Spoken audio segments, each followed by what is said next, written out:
He went to the restroom. Great. Well, good. We've got a minute yet before winter's needed. So good morning again, everybody. Thanks so much for staying for this. We're here to celebrate some stuff today, really. I mean, it's been a challenging year, and so when I thought about doing a year in review, I'm like, why on earth would I want to do that? It's been a hard year, but there have been some really, really great things that have been happening, and we want to celebrate that this morning. And so what I'm going to do is just talk through a couple things here. Did I get this right? Okay, that's our annual meeting. Is this working? There we go. Opening prayer. Okay, great. So January. So I'm just going to kind of give us like a month-by-month walkthrough. It'll be real quick. Over the next 3.5, 4 hours, I should cover everything. Yeah, right, exactly. But no, it should just take a few minutes. So January of this year, we kicked off the call process to find our next pastor. We really kicked that off in the fall, but our call team really got going in earnest in January when we received our list of candidates.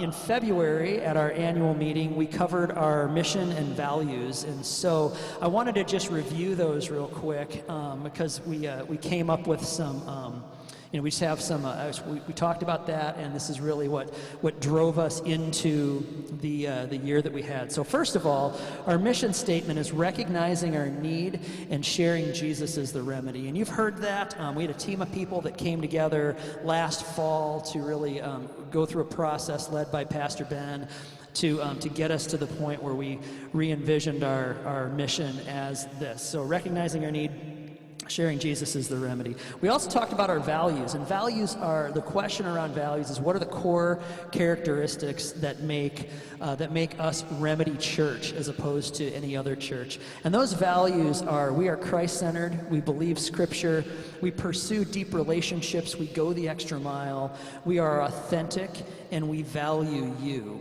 Now, these are our values, and these are, understand that we've not always been good at all of these things, but they are the attributes that reflect who we are and who we want to become as a church. So when you look at that, I'm sure anybody can pick out something and say, well, here's a time where Stan didn't go the extra mile. Well, you're right, but that's what we're trying to get to. So those are the values that we talked about. And then that led us to the word engage for the year. Wow, that ended up being a really challenging word, did it? Challenging as a church, challenging in life in general.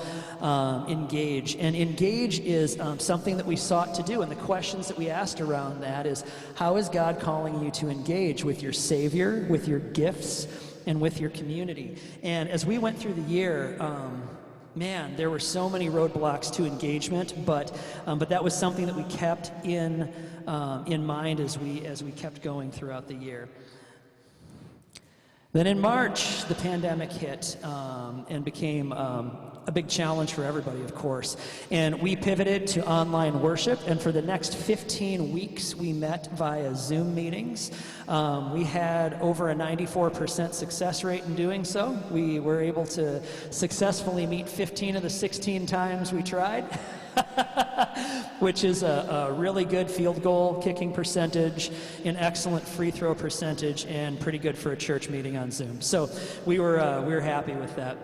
And we had some really great times of worship, of interaction, and actually connection in our virtual lobby after. It was pretty sweet to stay on if you ever did that and chat with people a little bit. It was a really, really neat time, and something that I'm really proud of our team for being able to really figure out and just make the best of, because it wasn't ideal. It's not an ideal platform, but it was good for us. And there's one of our early meetings. That might be our first, or I think that's our first Sunday on Zoom right there.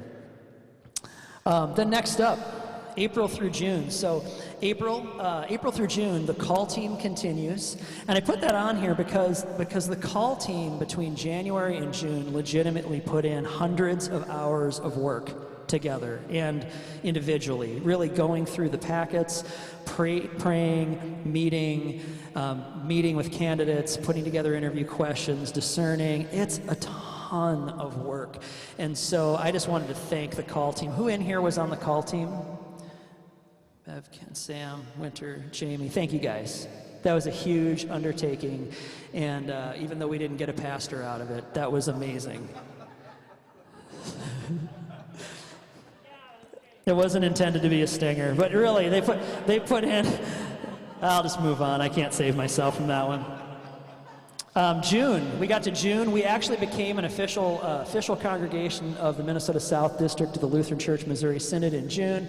Ken and Tina went down to actually sign the official red book that says, okay, you are now officially a congregation. That's our district president, Dr. Lucas Woodford. He's standing in the foreground. He's not actually 4 feet taller than Tina, but he looks like it in that picture. But at any rate, he's probably 2 feet taller than Tina, legitimately. He's a tall guy, but good man, good leader of our district, and it became official in June, so that's cool. Then we moved on to July, and the call was declined. We all know that. That was man, it was a blow. That was a hard one, really hard. And actually, after having some conversations about that and how much time and effort people had put in, and going through the pandemic, and pivoting to online worship, and everything else going on in people's lives, from pay cuts to job losses to job changes to family members being sick, we just needed to pause. We just needed to take a break, take a breath. We were tempted to dive right back into that call process and keep going, but man, it just looking at that seemed like it was going to be impossible. So we decided to pause. And at that point, we decided, you know what we've really not been doing? We've not been focusing on our mission. And our mission of our goal of really getting out of the community, of reaching the community of Oakdale. And we've not done that we've tried in different ways to do that the whole time we've been at church, but we've not really made a super concerted effort to do that. So in talking about how we could best do that, we realized we needed a person to really run point on that. And so we hired Sam Guthrie as our community and outreach coordinator for 20 hours a week, so that's a half-time position, and said, hey, and charged her with the task of kickstart this mission, get us going. We really need help. She had the expertise and the training to do that, and we just gave her our full support and let her run with that, and give her some help along the way as best we can.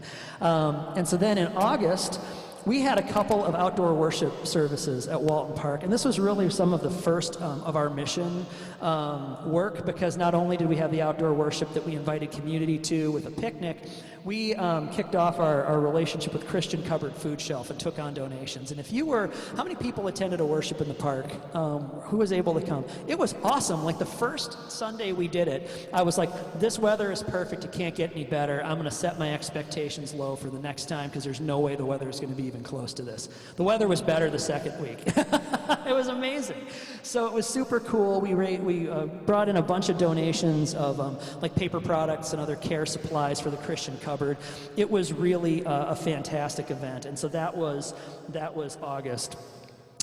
September, we started our 40 days of prayer. Sam really did a great job of organizing prayers. We had, I think most people in here participated in that, either by writing a prayer or jumping online and participating in that. And what a sweet, rich time of reading the prayers of the people of Remedy.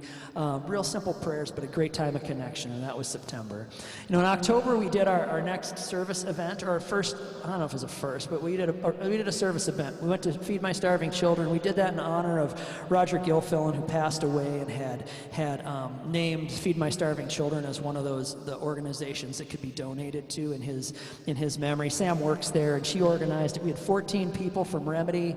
This is a picture of the crew, and I think one of the coolest things that came out of that is Roger's daughter was invited and came, and her husband. And that was such, I wasn't able to be there, I was sick, but what an amazing connection and a sweet time. Just to show that family that they're loved and that their dad was loved, and I think that was really, really cool. So I heard great things about the event. I'm really excited that happened.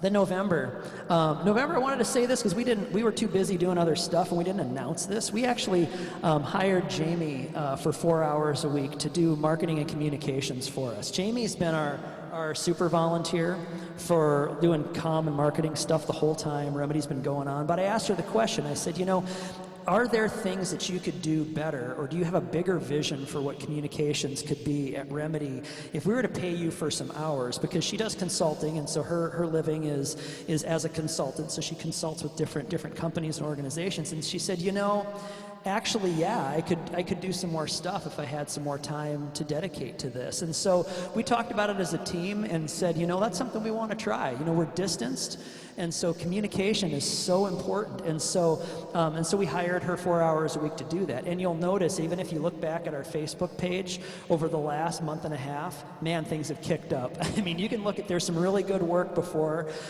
November going on there, but there's some amazing work happening over the last 5-6 weeks on there, and Jamie's doing a great job. And over the last month of November too, we did an event at Christian Cupboard Food Shelf. We're going to do more of those coming up here in a couple of weeks, actually this weekend and then I think the next week. Thompsons are signed up for Saturday, so come on out and hang out with us. Also in November, we did our Thanksgiving meal packing right out here in the lobby. It was awesome. And one of my favorite parts of this right here is Dale is in line there. Dale has, he has like a grocery store background? Is that right? Yeah, so Dale has a grocery store background. So we brought all the food in, and Dale started like facing the stuff and making it all look great on the tables. And man, he took that and whipped it into shape in a hurry. And then he packed boxes right alongside of us. I love that. I love that.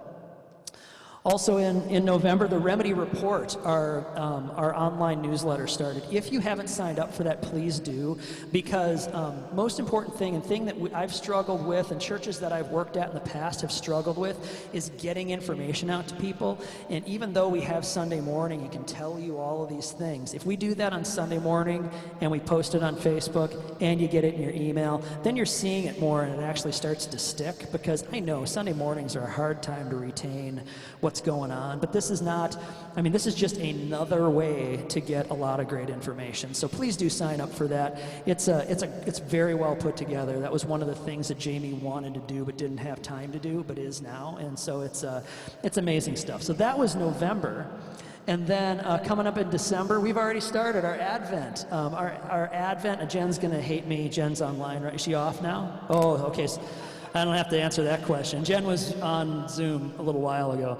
But the little Advent devotion, what a sweet, wonderful thing. It's so simple. You watch a 4-minute song, you watch a 5-minute video. Like Thompson's just sat on the couch, watched it all together on a laptop, and had some conversation and prayer time after that.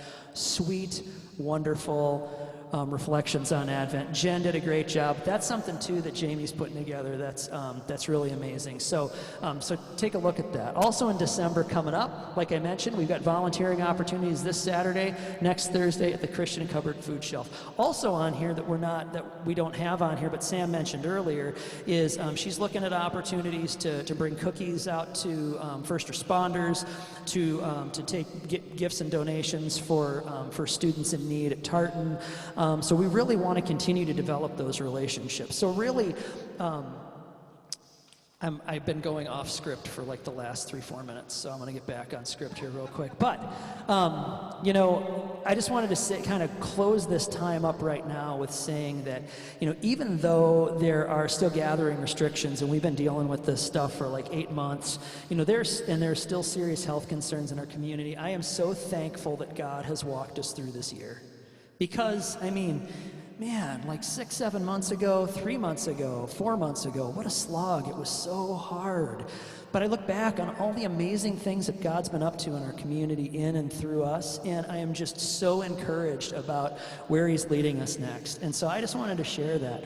It's amazing the amounts of progress we've made on our mission since we hired Sam and then brought Jamie in for some hours to really complement that. And all of the stuff that we've done over the last 3 months, we've probably done more in the last 2 months than we've done in the last 2 years at Remedy. And I don't feel tired by it, I feel excited and energized by it, and I hope you guys do too. And so when you hear these opportunities and events, it's not a guilt trip to say, hey, you should be doing all these things. It's an invitation saying, hey, if you want to participate in them, participate in them. We talk about being in ministry and out in our community. Here's ways we're going to do that together, and you're welcome to join in that. And there's some amazing stuff, and really we have Sam and Jamie to thank for that. So thank you, ladies, very much. You guys are doing a great job. So going into 2021, we have some things we need to figure out. You know, Winter's going to come up in a minute and present our financials for 2020. Like most organizations, it's been a hard year for us financially, numbers-wise. You know, we had some folks leave, we had some folks come, we've had donations drop for a various number of reasons. We've had people go through job losses, job changes, financial uncertainty, all of that stuff. I get it. You know, but we're going to be okay for 2021, and he'll show you that in a minute. But 2021 is going to be okay. 2022, we're going to have to figure some stuff out, and he'll show you that in a minute. We also have the pastor question looming, and when we paused this process back in August, we said we were going to revisit it in the fall and start figuring out what we need to do going forward. We're going to have some conversation around that too this morning in the discussion time of the budget. Winter's going to present the budget. Ken's going to ask for a motion and second to approve it, and then we'll open everything up for discussion. So just so you understand how that process will work. So Winter's not going to ask for questions during his presentation, but if you have a question, please do hold it and bring that up in discussion time, because that'll be the time we're gonna do that. But so there's a bunch of stuff that we don't know, but I'm excited about where God's leading, even though I don't know where that is. I think there's some great stuff happening with the work that's being done at Remedy Church in the lives of the people that are showing up and doing that work. And but what I do know is we're going to continue worshiping together. We're going to continue to be in the Word together. We're going to continue to pray together. You know, we'll continue to deepen our work at Christian Cover. We're going to continue to look for opportunities to bless Tartan High and to bless Skyview. Sam had a super hard time even getting a hold of anybody here to get the Thanksgiving meals going, and even after she did, the person was hard to get answers out of and wasn't really great with follow-up. She got a call from the guy this week saying, hey, we could use some help with something. That's a huge step in developing that relationship, and so praise God for that.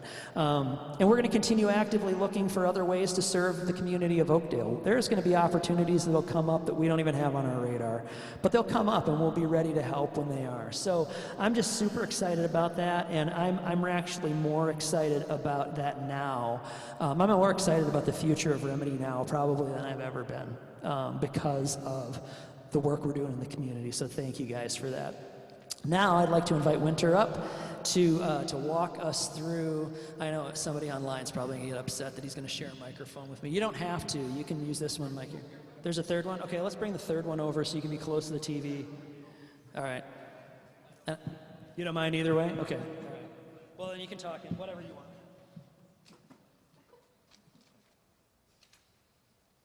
And what I'm going to do is just... There you go. And then you need to press that one on your next one. Perfect. All right. Morning, everybody. So, as everybody knows, and Stan mentioned, and we talked about, 2020 has been a crazy year for everybody, and especially churches. So, we set our 2020 budget. Is this loud? Okay, I can hear myself. Feels like it's not that loud. Our 2020 budget was set based on how we did in 2019, which obviously 2020 turned out to be nothing like 2019 in almost all of our financial categories. So really, the only financial plan that held true or part of the budget that we forecasted was that we no longer were getting help from our mother church or the district. Other than that, everything was wildly different. So we had budgeted for a full-time pastor with benefits starting in August through December, which didn't end up happening. And our attendance has been lower compared to 2019. As Stan mentioned, we've averaged, or in 2019, we averaged about 54 people per week, and in 2020 we averaged about 43. So we're down in attendance about 20%, but most churches saw a lot worse, or worse than that, during the pandemic. And as part of the result of the attendance being down, and the economic uncertainty with the pandemic, our giving was down about 36%. Stan mentioned we had some folks leave, largely a lot of people, pretty much everybody stayed, or a lot of people stayed, and then we did gain a few folks as well. So fortunate in that way. And on our expense side, we ended up coming in for the salaries about 18 better than expected, again, since we didn't end up hiring a full-time pastor. We came in about $12,000 better on rent due to the fact that we had like 16 Sundays, 4 months of online, so we didn't have to rent a space during that time, and then Thanksgiving as well. And then we intentionally pulled back on our donations due to the reduction in revenue that we received as a church.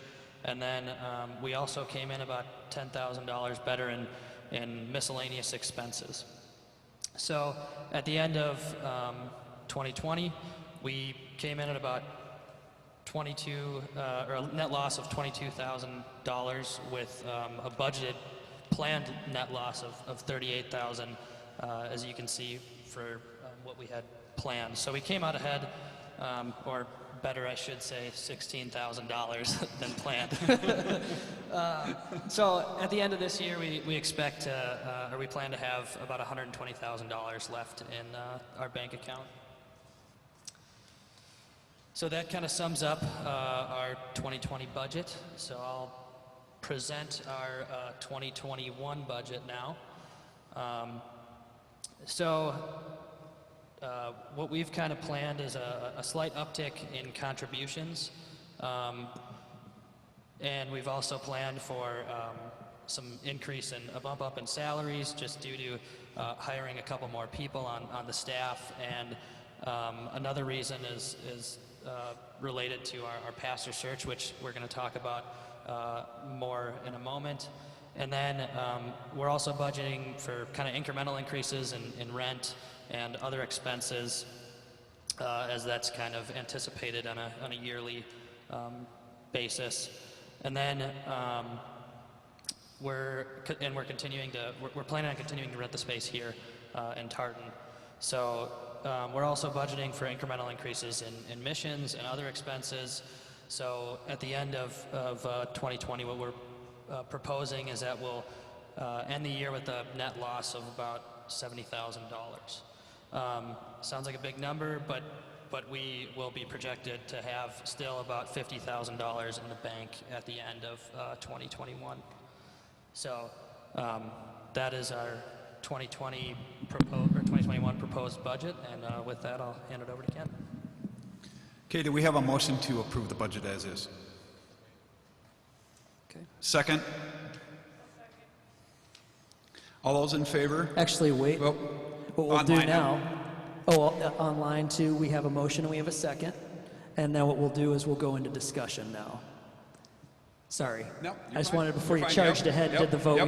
we have to talk about it before we decide. So sorry about that. No, you're all right. But yeah, what questions do you guys have on the budget?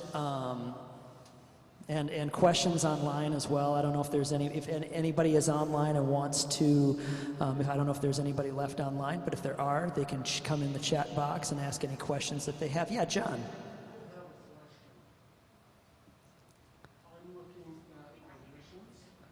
Okay. So the comment that John made is that the missions need to be upped, and that is low. Okay, the comment that and I can just talk a little bit about that. I know Winter and the board and I worked pretty closely on this. What we really have done in our history is we've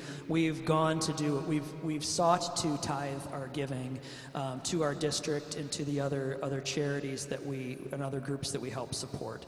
The number there is reflective of the budgeted contributions, and how we've really approached that as a group is that when we've had other gifts come in, like bigger gifts that we haven't expected in the past, that we've then sought to take a tithe of that and deploy it out. So what I would say is our intent behind that missions number is really to shoot for that tithe of the budget, but if we get more than that, to honor that tithe and to increase that number as we go. Does that make sense?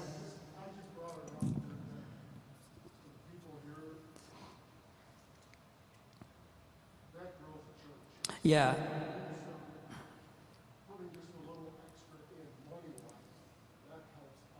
Yeah. This is the PK coming out.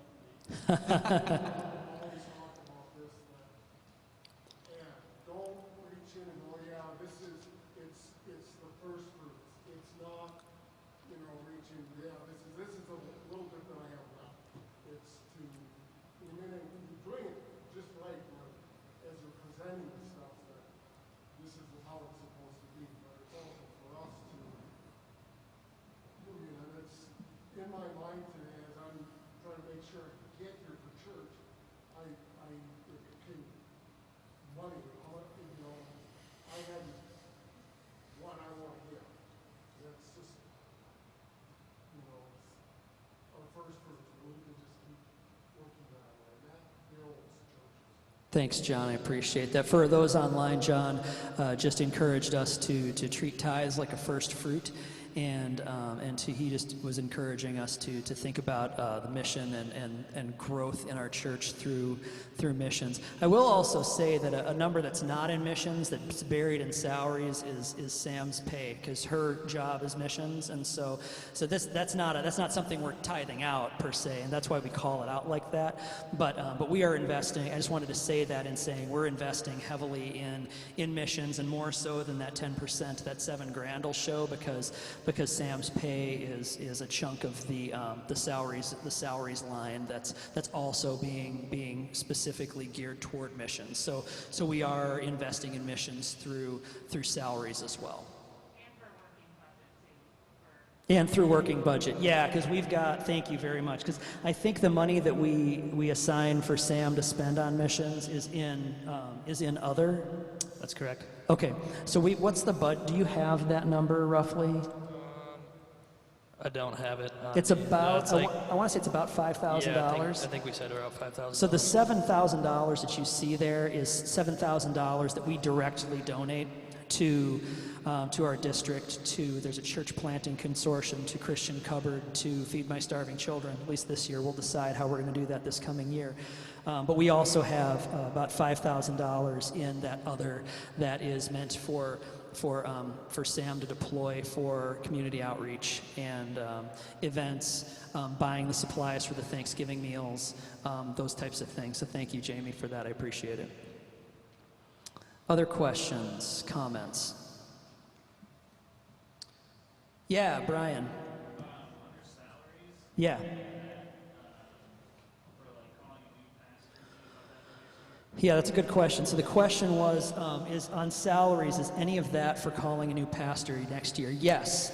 So we've got a few different options here, and I want to talk about that now and get your input on that as we go through here. What we've got in there for pastor next year would basically be about 3 months of pastor salary, because if we were to start the call process again now, it would be kicking it off about a month or two later than we did last year. And so we're thinking, like, if we started now, we might be looking at a September, October timing for hiring a pastor if we choose to go the route of the full call process and hiring a new pastor. The challenge that we've had with that idea on our team has been that you look at the end of 2020 and we've got a significant $70,000 loss, and then you've got a $50,000 in the bank for next year. Well, that'll really only get us at that run rate, a few months into the following year until we run out of money at the current trajectory. So that's a challenge, and one idea that we had that could potentially help that is to, rather than calling a full-time permanent pastor, perhaps we go into an interim pastor situation where we may, an idea was that we hire an interim pastor for 16 hours a week or so to do preaching, pastoral care, and then anything else that they could potentially do with that amount of time, respecting their time, if we can find such an individual, and have that consistent upfront person every week, and then of course supplementing Sundays off with the wonderful preachers that we have around us, like Steve, to cover that pastoral on a more consistent basis. Something Pastor Ben had mentioned in his work with Link. He works with lots of different churches and lots of different organizations, and he said something that he's learned, or that they've learned at Link, is that the biggest difference between organizations and congregations that kind of start out, and the biggest difference between those that succeed in their mission and they grow and those that don't, is having that consistent upfront leadership. And so we know that is a need.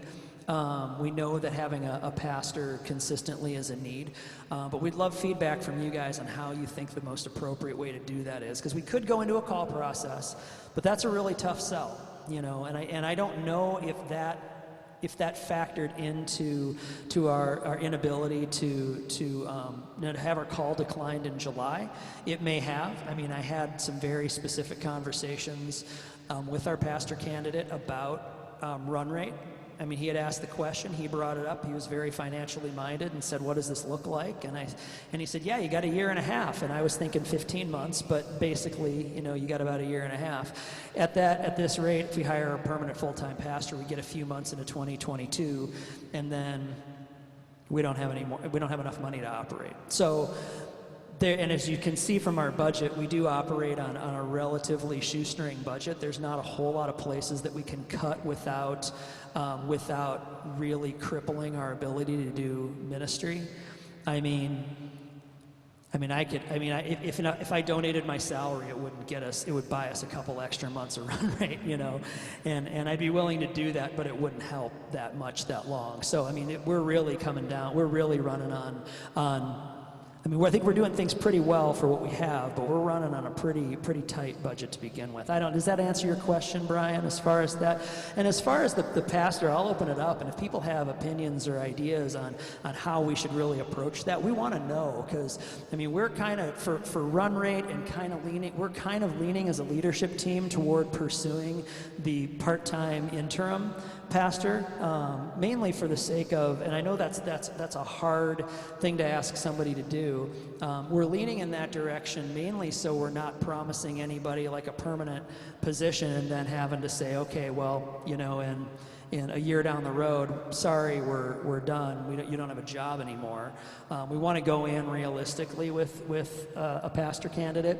We have had a conversation with one pastor who's interested in potentially filling that role for us. I'm not at liberty to share who that is at the moment. We do have a couple of more candidates that we know of that we haven't had a conversation with yet. So there are people out there who could potentially fill that role for us, and who we think could potentially be a good fit for Remedy. I'll get to the question in just a sec. One of the things that we're looking at doing too is really filling the strengths, because we expect our pastors, or pastors in general, to be so many things, right?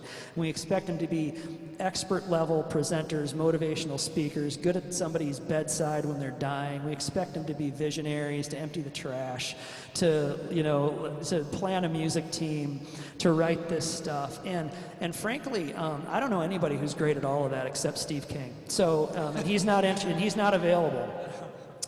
But really, no, that's a broad set of skills, including the business acumen that we ask our pastors to have. And what we've kind of decided to do is get a little scrappy with what skills we need, and rather than relying on a pastor to do missions and outreach for us, we went and found a missions and outreach expert and said, hey, why don't you come on part-time and help us out? Rather than expecting our pastor to do all of our comm for us, we were blessed to have a communications expert in-house and said, hey, why don't we throw you a few hours and you can up your game? I'm 12 hours a week too, so I'm not full-time either in this. And so, between those two positions that I mentioned, between Sam and Jamie, that's 24 hours a week. So if we hired a 16-hour-a-week pastor, you're really getting a lot of those skills with people in those specialty areas that equal a full-time person. So that's kind of the thought process behind why we're even thinking about that. But please tell us if we're crazy, or tell us if you have ideas of what might be other ideas, or what you prefer. because we know that having a consistent pastor is a need. We felt that, we felt that gap for the year and a half or year and a few months that we've been in a vacancy. As much as we've tried, we know that's a gap. Yeah, Tina, what's the question? Can you speak to the differences between the call process of a full-time pastor and the part-time process that we kind of talked about? Yeah, thank you. So the question was, can I talk about what the process would look like for each? So with a call process, it's more formal, it's organized through the district. I mean, you can call an interim pastor, and the district might prefer that we do it that way. But for the call process, we're all familiar with it. We would submit names to the district. We would gather our own list of names. We would submit those to the district. The district would add their names to it. And the district reaches out to the districts in which the pastors that we have on that list reside. They get packets of information back in. They compile that information, and then they give that to us for our call team to start going through, reading resumes and all this stuff, and kind of weeding down the pack, seeing who's a good fit, whom we don't think is a good fit on paper, scheduling introductory phone calls, leading up to interviews, leading up to bringing somebody in or people in to meet with the congregation, leading up to a formal vote to call a pastor. And then after that, the pastor has usually 2 to 4 weeks to decide if the call is for them or not. And then if they say yes, then there's another, 2 to 4 weeks of time typically where then the pastor would, announce to their congregation, they would leave their job and come be with us. And so that's why the process takes so long. And so that's why it took us really from when we started in January, we were already 2 months into the formal process because we had already gotten the names submitted to the district. The district did their information. They gave us the packets in January, and then that's the point at which it went. So even in a shortened process, I can't imagine it would go any faster than 6 months to get a pastor in here with the way the process is set up through our denomination. If we were to hire an interim, and I say hire instead of call because it's a different process, we could potentially contract with a pastor who's either without a call or has another call that's in a way that would actually be able to serve us. Because there are pastors that are called as primarily teachers during the week, or they're called to other ministries and things where they could potentially be here on a Sunday morning. There are pastors who are consultants. There are pastors who have their own businesses, and there are some opportunities for us where there are at least a couple of pastors that we know of for sure that would have the availability to help us regularly on a Sunday morning. And so we would just have an interview with them. We would bring that to the congregation. We'd tell you all about them, tell you what we're expecting, tell you what the pay would be, and then you guys would vote. And if you voted yes, we could have them start as soon as they can start. And so it might take us a month or two to have those conversations and the vote for our congregation, but we could probably get through that process within a couple of months, rather than 6 to 7 months or longer. Gina has a question. Yeah, Gina. The budget on there for salaries and benefits, does that cover the interim pastor? Yeah, good question. So Gina's question is, does the budget that's up here cover enough for an interim part-time pastor? And is that included on here? And it is. What we did is, and I'll tell you the number, we were talking to Pastor Ben. I just threw out, I took what the salary range kind of was for an experienced pastor in our denomination. And I shot on the high side, and I said, okay, if you break that down, I forget what the exact dollars per hour were, but I threw out a number, and Pastor Ben said, well, if it's a part-time thing and they've got another job, you probably even come down a little bit lower from that. And so we put in $28,000 for a part-time interim pastor. And so what we did then is we went back, and if we were to, and so we put $28,000 in the budget for it. If we were to hire a pastor a full-time pastor with benefits, probably about $100,000 a year, because benefits are expensive. If they have a family plan, it's going to be like 25 grand just for benefits. And so then with the rest of the district guidelines for salaries and stuff, so if you take that 100,000, you divide it by 12, it comes to 8333.33. Go ahead and look it up. There's a couple of cents there that aren't accounted for. But then you multiply that by 3 and it comes out to 25 grand for like October, November, December. So it's 25 to 28 grand to do a pastor this year, regardless if we go through the formal process and call a pastor in September, full-time, bennies, or if we were to hire a pastor interim January 1st, which that's highly unlikely, we'd get it done by then, it'd be about 28 is what we have in there.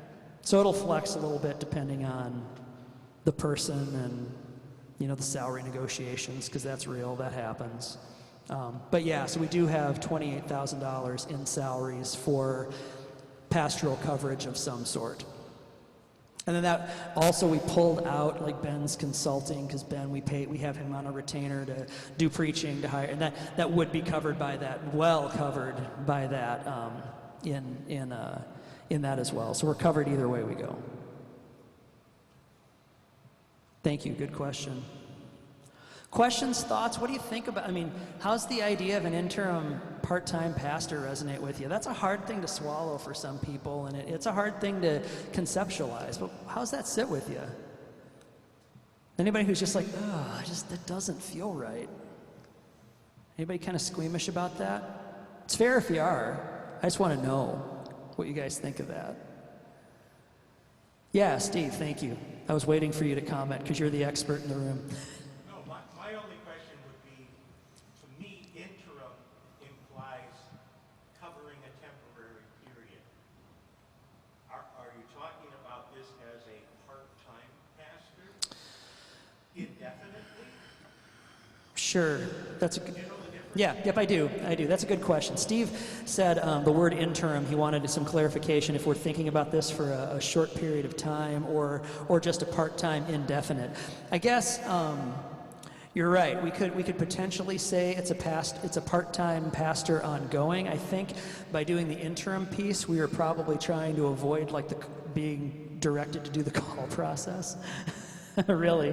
But when I was thinking interim, I was thinking, because we set, like Sam's contract, we extended that now ends technically December 31st, 2021.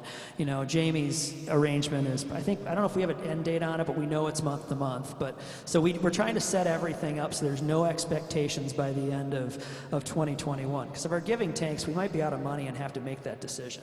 We might have to have a hard conversation along those lines. We don't want to, but I don't want to set anybody's expectations for beyond the end of 2021 at this point, because we just don't know. So, but yeah, it's a good point on the interim piece. So I guess I'm thinking end of 2021, somebody we would contract with for about a year to say, okay, after a year, we should know if the mission stuff is really taking off and if that's yielding growth in our congregation such that we could sustain either taking the word interim off of that pastor job and continuing in perpetuity, or then saying, okay, we're in a position now where we can look at calling a full-time pastor.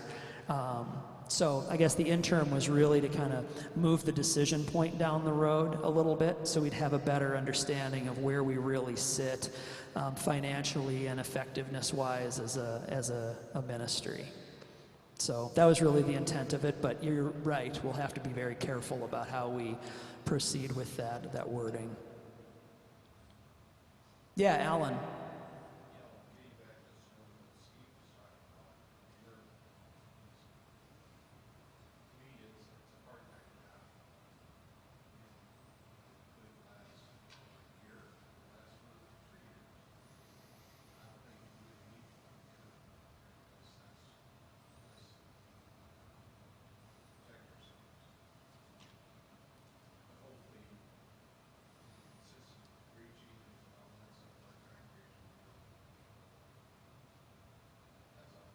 Thank you for that, Alan. For those online, Alan just supported removing the word interim and saying that, to him it seemed like it was a part-time job, whether it was for a year or 3 years, and that the interim piece of that seemed unnecessary. So I appreciate that. Thank you.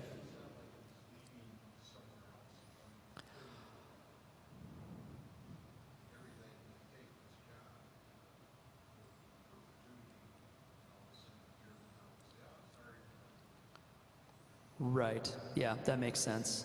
I appreciate that. Thank you. Other thoughts on that at all? Online? Okay. No. Yeah, Tina, thought. So I was always a little bit on the fence as we were discussing this idea of part-time pastoral things, just because the idea of it meant that we wouldn't be pursuing, hiring a part-time interim. We wouldn't be pursuing the call process then further on. And the more I thought about it, the more I was in favor of leaning towards the part-time pastoral position based on both what our budget is and financially what we can support, and also getting a pastor as that consistent voice sooner rather than later. And so as we've talked about this over the course of probably what, like 4 weeks, maybe around 5 weeks, I really am in support of moving towards the pastoral position being a part-time pastor that we can just really get behind and also get moving on. So what do we need to do to be able to get that in process? Do we need to call another meeting? Do we put up a vote right now? How does that work? Right, that's a good question. So Tina, for those online and for those who might not have heard her, she's expressed support for the part-time pastor idea, saying she was a little skeptical and then kind of grew into being in favor with it. Which, if you know Tina, that's just how she rolls on just about everything. But her question was, what do we need to do to move that forward? And I guess since this budget, this doesn't affect our budget really either way for 2021, because the dollars are pretty close to the same, whether we go part-time pastor, or whether we call a pastor and they come later in the year.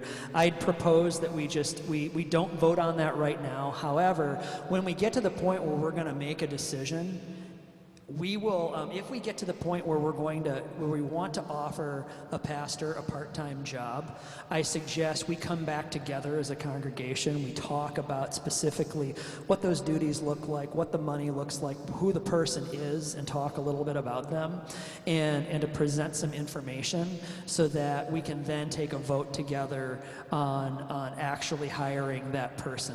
If it's not a formal call, we're not required to have a vote in the congregation. That's why we hired Sam and hired Jamie without really any votes. That's under the management team's purview. And even though Jamie's on the management team, she wasn't involved in that discussion. Ken and Winter and Tina are the Jamie, Tina, Winter, and Ken are the 4 voting members of our management team. I show up because I'm on staff. Sam shows up because she's on staff. But those are the 4 that really make the decisions and run those votes. So what we would do is we would come together as a congregation, explain what we wanted to do, do similar. We'd make a proposal, do a motion second, have a lot of discussion about it, and then we would decide together if we were comfortable or not moving forward with whichever direction we wanted to go. Yeah, Alan, question?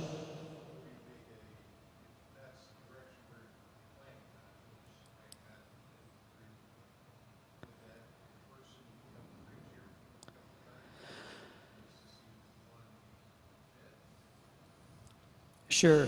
Yeah, that's a good question. Alan's question is if whomever we were going to try to decide on, if they could come and preach a couple times so we could decide if they're a good fit, meet them. Yeah, I think we could certainly build in some preaching times, some meet and greet as best we can in COVID. It might be an online Zoom meeting. I mean, I know that wasn't ideal, and that was kind of a crappy way to have to interview a pastor back in June, but it was what it was. It was what we had to do. That's what we did. I think we can set up some ways to accomplish that same kind of meet and greet assessment period before the actual vote, so people have time to get to know the person and decide if they think they're a good fit for Remedy. So that's a really great point and noted, and we'll make sure that we do that.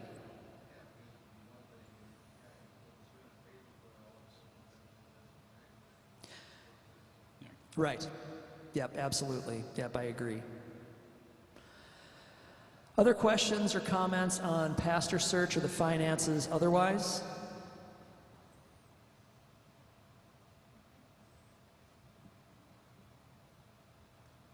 I'm using Ben Griffin's 8-second rule. But you talked. But I talked. Okay, got to start over. I'm kidding. It's not an Oreo cookie. We can't leave it on the floor for 2 minutes.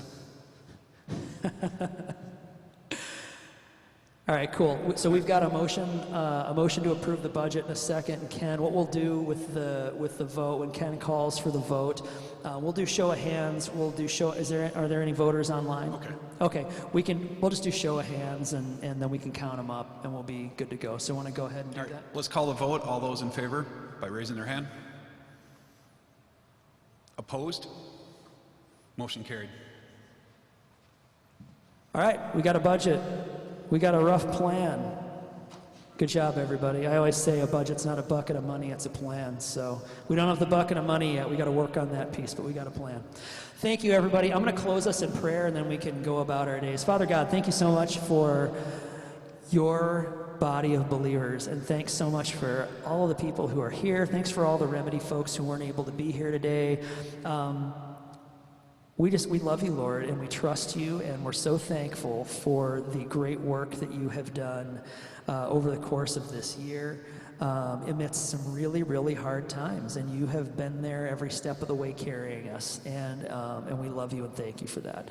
So, Lord, as we go out from here, I just pray that you help us to be the lights in the community that you've created us to be. Help us to help those around us to be on the lookout for people in need and to walk alongside of them and help them and love them and to do that in a way that is always honoring to you. So, Lord, we love you and thank you. And we lift this time up to you in Jesus' name. Amen. Amen. So now, depart in peace after we pack up and serve the Lord. Thanks be to God. Have a great day, everybody. Thank you.